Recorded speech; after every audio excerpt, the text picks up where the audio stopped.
We've been looking at the last session on general trends, and we're going to continue that looking at trends and strategy. And this session will expand and explore cultural challenges across the sector and the need for change. And I'm going to hand over to Anna, who will introduce herself and the session. Over to you, Anna.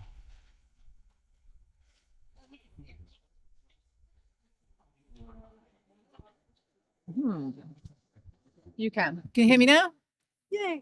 Okay, lovely. So I'm Anna Sanders, and I'm the Programme Director for Oxford Cultural Leaders. Oxford Cultural Leaders are leadership programmes specifically for the cultural sector. And we also have one-to-one coaching, again, tailored for the cultural sector. Coming out of Oxford University's Said Business School and our own gardens, libraries and museums, we set up about 10 years ago with the belief that there was a need for really high quality tailored programs for the sector, and that you all deserve to have that as an opportunity. So we've decided it would be fun to come along today and share a little bit of a flavour of some of the ideas that get discussed when it comes to thinking about change and adaptive leadership, and how we can navigate the current changing landscape. And I'm going to pass over to my colleague, Paul, to introduce himself and take us on to the session. Thanks very much, Anna. My name's Paul Smith. I'm the director of Oxford University Museum of Natural History, and I also act as the academic director of Oxford Cultural Leaders. One of the threads that we run through Oxford Cultural Leaders is how leaders can adapt, and how best they can adapt to very rapidly changing environments. And two of the pieces of work that I'd like to share with you today are pre-pandemic, but I think they're nonetheless very significant. They are pieces of research that come out of Oxford Cultural Leaders or run parallel to it. One, you might have seen the Museum Leaders Report, which was commissioned by the National Museum Directors Council. And the second is one called the CEO Report. They both sampled the leaders of large institutions. So this graphic is from the Museum Leaders Report of 2018, and museum leaders, 46 in all, who employed over 1,000 staff and had over 12,000 staff and had budgets cumulatively of well over £1 billion, were asked to score on a rank of -3 to +3 what they thought were the events that had the biggest impact on their organizations. So as you spiral out across that graphic, in red at the top, the very present threats that were there in 2018. Terrorism, cyber threats, Brexit, climate change, rising income disparity, intensifying nationalism, democracy in crisis, more or less neutral, social polarization, cyber dependency, post-truth politics, migration, the fourth industrial revolution, we might now have that as AI, an aging population as a benefit, digitization, and health and well-being. Not too surprising, but of course there are 2 or 3 or 4 things that are missing from that chart. Post-pandemic, we don't have inflation, we don't have the financial crisis, we don't have the collapsing global supply chains, but nonetheless, it gives an indication of how we perceived our threats. And you might want to dwell on how you might change that chart, how you might score that yourself, now that we're a few years out of lockdown. One of the things that we look at is how we can manage change and even make the most of negative events. How can we capitalize on those challenges? And this is a graphic from the CEO report by Michael Schmetz a couple of years earlier. And for the CEO report, Michael interviewed 150 CEOs of the largest organizations globally, the biggest businesses. And there were surprising commonalities, irrespective of sector. So he characterized change as having 3 components on the cube on the left. Scope on the vertical axis, the z-axis, speed on the y-axis, and significance on the x-axis. So 3 components of change: speed, scope, and significance. They interact with each other, they multiply each other. And in a graphic on the right, he characterized each of those as having different components. So he separated significance as having technical, if that change is a small scale change, or does it affect the foundations of the business? Is the speed contained, or is it on the verge of causing systemic breakdown? And as an evolutionary biologist, I wouldn't choose these terms, but is the change evolutionary? Is it gradual, or is it revolutionary? And an individual event can go from one side of the cube to the other. The example he chose here was the US subprime crisis in 2007 that led to complete global financial meltdown by 2008. So it went straight across the cube. So as cultural leaders, we present that we have 3 different interwoven strands of challenges. The cultural challenge, which is what's the core purpose of the organization. Communities, which is not just our audiences, though they are part of that and important, but who are the other stakeholders? Who are the funders? How do we manage those? And the commercial side, how do we actually make our non-profit making or profit making businesses succeed? And I'll hand over to Anne. Okay. I am an executive coach and learning and development and design by trade. So I can't have a completely non-interactive session. It's just not in my blood. So we wanted to kind of check in with you. What's your current experience? And I'm going to ask you to raise your hand in a moment. So if you feel, whether you feel that we're going through a little bit amount of change, a fair amount, or a lot, from your experience in your organizations, firstly, recently, in the recent past, if you think not much, a little change, raise your hand. If you say a fair amount, raise your hand. Yeah. And if actually it's for you, it's felt like a lot, raise your hand. Okay, really interesting. Yes. And that's what we've been finding with people coming on Oxford Cultural Leaders. Really, wow, the complexity and the pace of change that we are dealing with as leaders is something else at the moment. Let's try that again. In terms of what you anticipate. So are things calming, or are they hotting up? In terms of the next year or two, what do you anticipate? Do you anticipate a little bit of change around you and your organization? Put your hand up. A fair amount? Put your hand up. And again, you think a lot more coming.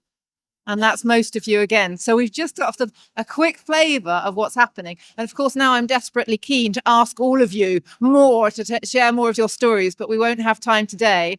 But we are going to finish, after Paul shared some more models with you, with an exercise on one of your own challenges. So I will be inviting you to spend a few moments reflecting on something that you're facing in your organizations. And I'll hand back to Paul. Thank you. Thanks very much, Anna. So taking that triple helix of challenges, we can begin to visualize how we might make opportunities arise out of those challenges. And if we visualize it as a Venn diagram, we might view the overlapping areas between individual challenges as the areas where there's the potential for opportunities to arise. So between communities, between our audiences and our stakeholders, and between culture, the purpose of the organization, there is work and opportunity around credibility. How can we enhance the credibility of the organization? How can we enhance our purpose to enhance our relationships with audiences? Between culture and commerce, there's the aspect of maintaining our ethos. How can we maximize the financial benefits while remaining true to ourselves? And then between commerce and communities, then there's ability, that there's the potential for harnessing both those upstream stakeholders who are providing chunks of funding and our audiences who are also providing funding, but in a different way. Michael Schmetz, who was behind much of this work in the Say Business School in Oxford, came up with the concept of what he calls ripple intelligence. I think as a biologist call it knowing your landscape.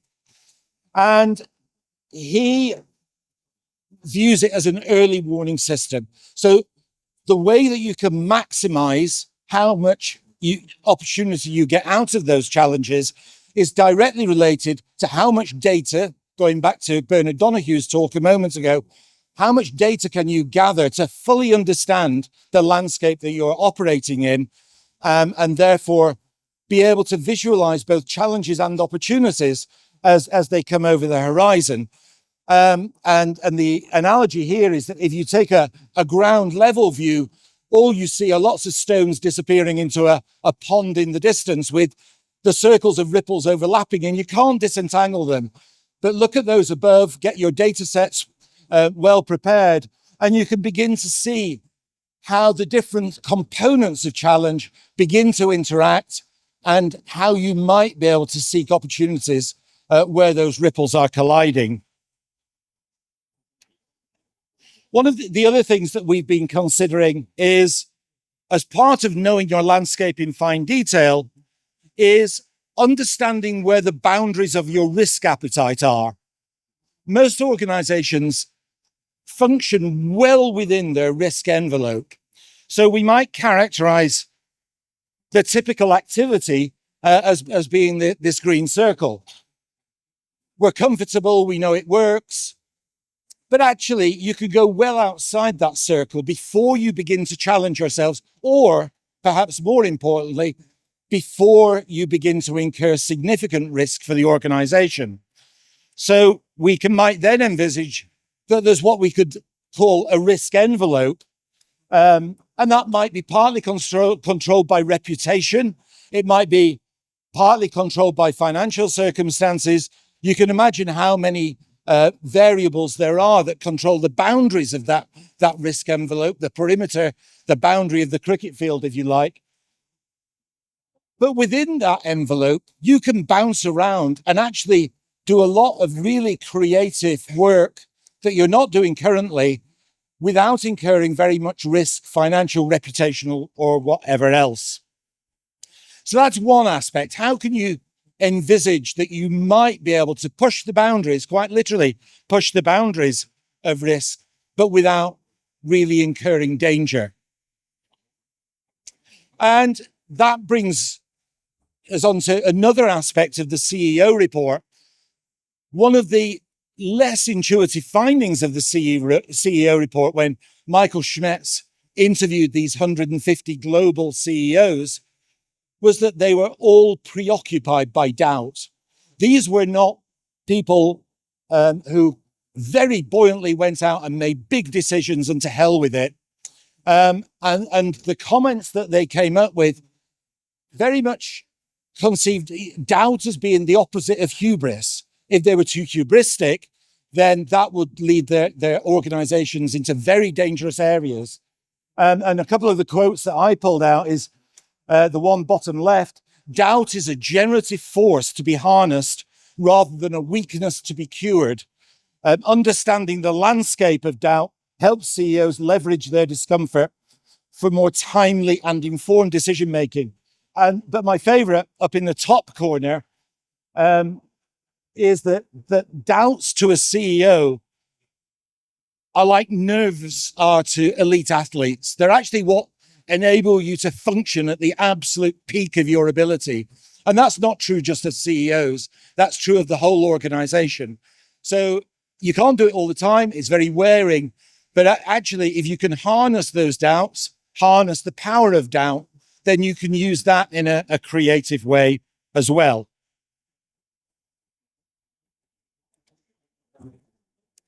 Thank you. Okay, we're going to invite you to think about a current challenge that you have at the moment. So I'd suggest you either have a pen and paper at hand, or you have a mobile phone that you can type on, or a laptop that you can type on, because I'm going to be asking you a number of questions and I want you to write down the answers.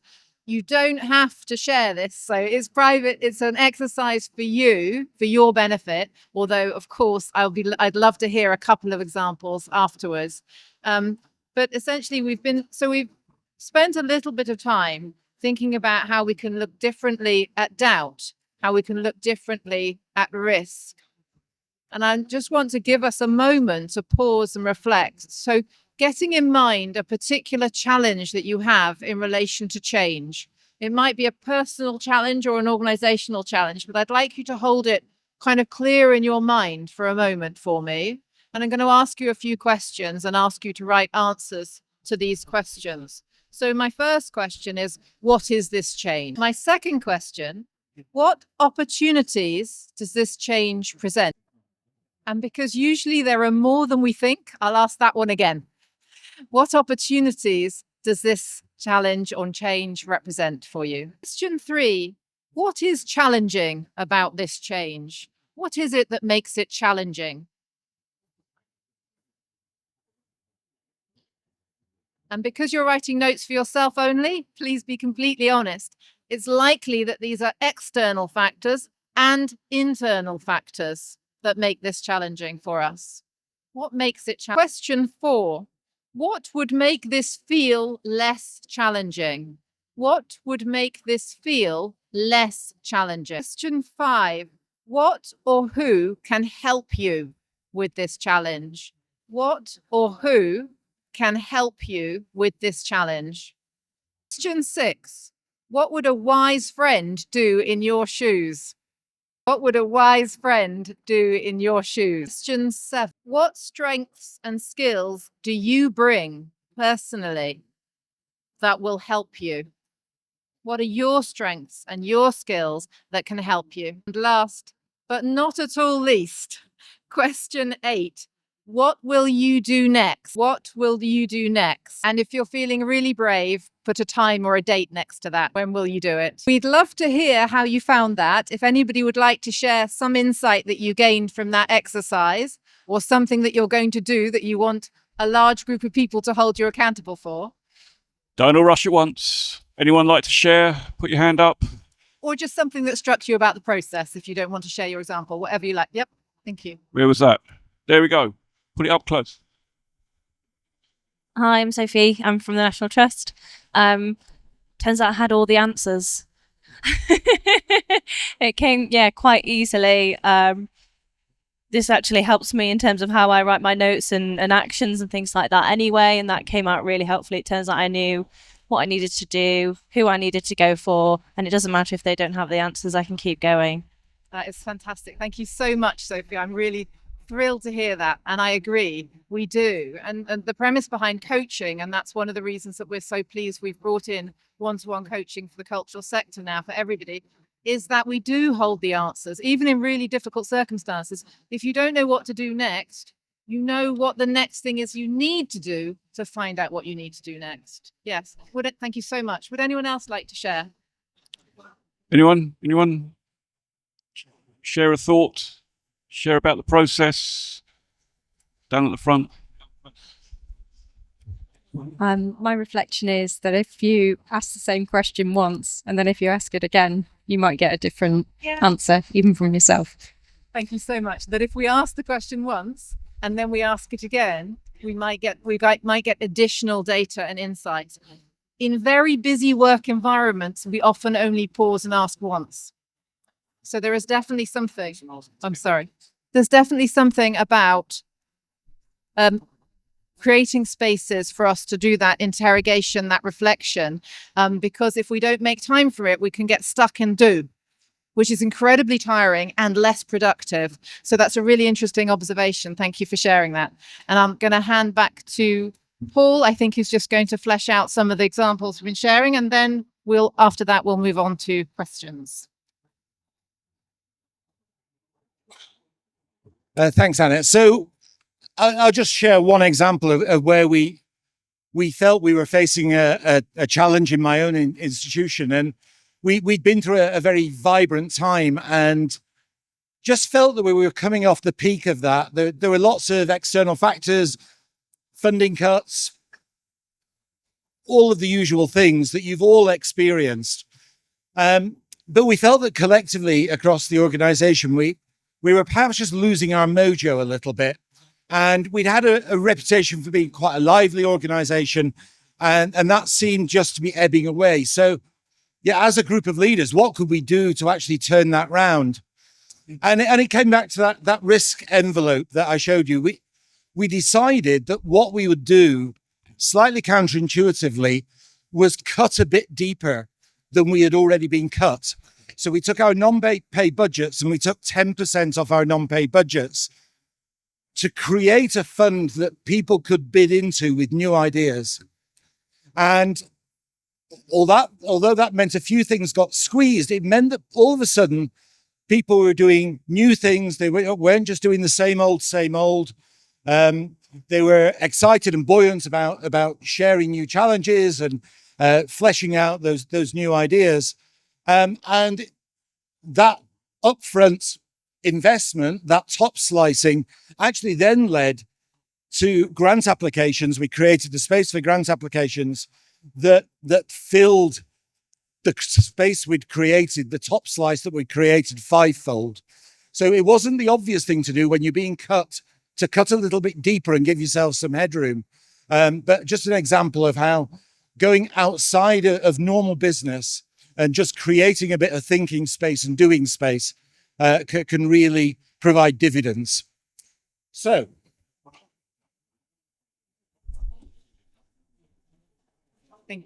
Thank you, Paul. And actually, Paul's team at the Can you hear me? Paul's team at the Natural History Museum in Oxford are incredible and really do have a sort of entrepreneurial spirit. It's lovely to watch. So in summary, I wanted to bring out, Paul's shared some sort of key research reports from a number of years ago, but we stay in touch with everybody who's been on the Oxford Cultural Leaders Programme, and we created a sort of international community where people will go, "Oh, have you heard about?" or "Have you ever tried?" or "Do you know how?" And people share things. And so one of our alumni got in touch with me to say, "I've just created this report. It might be of interest to you and your community." And I said, "Yes, and I'm going to share it next week at the Museum and Heritage Show." So this is from Lotte Lekval. And I think really reflects lots of the things that Paul and I have been speaking about already. So I wanted to share that with you, but just as a sort of recap to be taking away and thinking about change and how we approach it.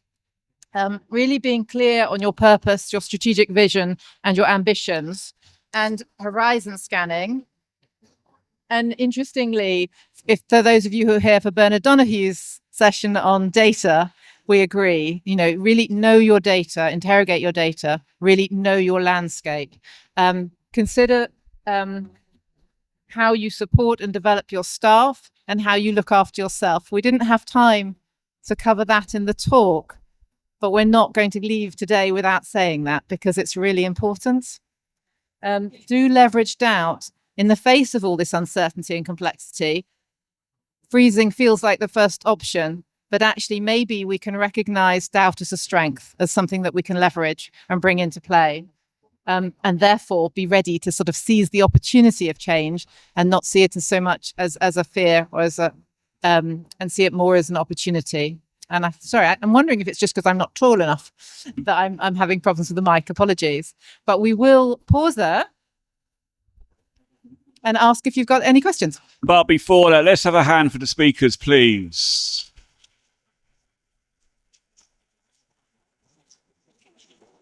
Now, I feel we were kind of put on the spot a little bit because we were being asked stuff. So it's our chance to reverse that and ask some questions of the speakers. Any questions, please? We have some time for questions. Any questions from the floor?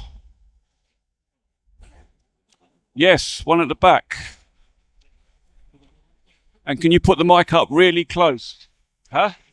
Yeah, keep it in. You'll hear what you're saying. Yeah. Hi there. I work for I work for an organisation in Sheffield called the Green Estate, and we've been slowly growing over quite a few years. Actually, we've just sort of won quite a big award that's sort of led to let's go big, let's take this to the next step. The great thing is that there's a lot of creative ideas coming from lots of sort of teams, but we're still not a massive organization. So we've sort of, I guess, how do you convince people to go, right, what's our top 3, what's our top hit list of ideas that we want to work on, rather than going into, I think, as you said, the just do mode, where it's like, right, we're going to do everything all at once all the time. Because I think that's where we start to also lose our mojo and creativity. Yeah. I think the first thing I would say would be democratic about it. Don't assume that the best ideas come from the senior people in the organization. There's an equal probability that really good ideas will come from anybody and everybody.